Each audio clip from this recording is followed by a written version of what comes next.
So you have a pipeline and it's time to push some leads down the funnel, if that is even possible, but you know you're not getting from position A to position B. What the heck do you do? Well, fortunately, if you're a CMO in CMO Huddles, you have lots of friends who will help you get there. So first up, Peter Finter, KX. Peter, what is your tip for, say, moving things through the pipeline?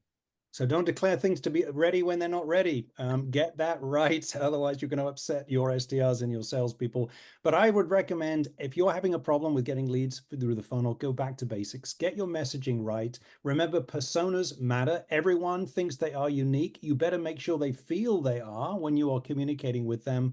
And a first principle that works for us, proven, scalable, repeatable use cases, solving problems that matter to your customers where you are highly differentiated. If you're talking to a prospect about anything else, don't bother. They're too busy.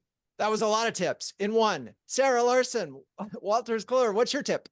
Say refresh your lead scoring model. You can get in a rut on what you think might have worked in the past to move leads along, but take the signals from the market, from your sales team, from your target market, and refresh that model continuously. Right, because it may not be right, and it needs to be looked at again, because they may not be really qualified, as Peter suggested. Okay, Bindu, what's your tip? So adding to the lead scoring, I would also say that use data to really look at your whole lead generation, lead process, lead management process.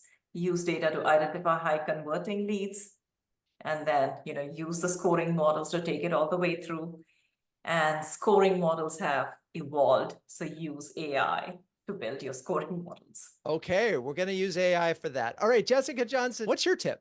I'm going to go with alignment between your sales and marketing team, a documented process that everybody agrees on with some SLAs in place so that there's no questions. Yeah, I love it. It's like if Kathy Johnson were here, she'd have a whole dictionary of words that we're going to agree on and so forth. Okay, Brendan Miller, Runa, what's your tip?